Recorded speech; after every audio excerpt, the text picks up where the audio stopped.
Hi everyone, মাই বং কিচেনে নতুন আরেকটি ভিডিওতে সবাইকে আরও একবার স্বাগতম।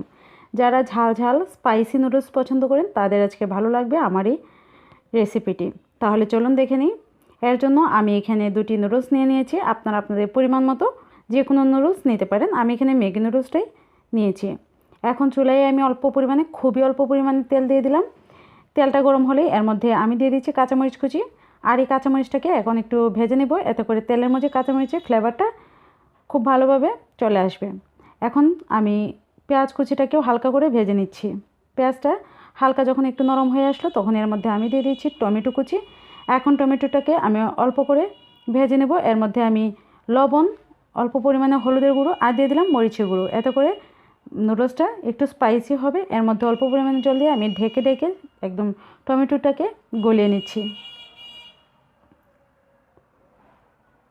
এই তো দেখুন, এখন এটা আমার টমেটোটা একদম গলে গিয়েছে। এই পর্যায়ে আমি আবারও নুডলসটা সিদ্ধ হওয়ার জন্য এর মধ্যে অল্প পরিমাণে জল দিয়ে দিলাম, বেশ কিছুটা পরিমাণে জল দিয়ে দিলাম। দিয়ে এর মধ্যে আমি দুটি নুডলসের মশলাগুলো দিয়ে আবারও ঢেকে দিয়ে দিচ্ছি। একটা পাশ যখন হালকা একটু নরম হয়ে আসলো আমি এটাকে উল্টিয়ে এর মধ্যে আমি দিয়ে দিচ্ছি ধনিয়া পাতা কুচি। আবার ওইটাকে ঢেকে দিলাম একদম নুডলসটা নরম হওয়া পর্যন্ত।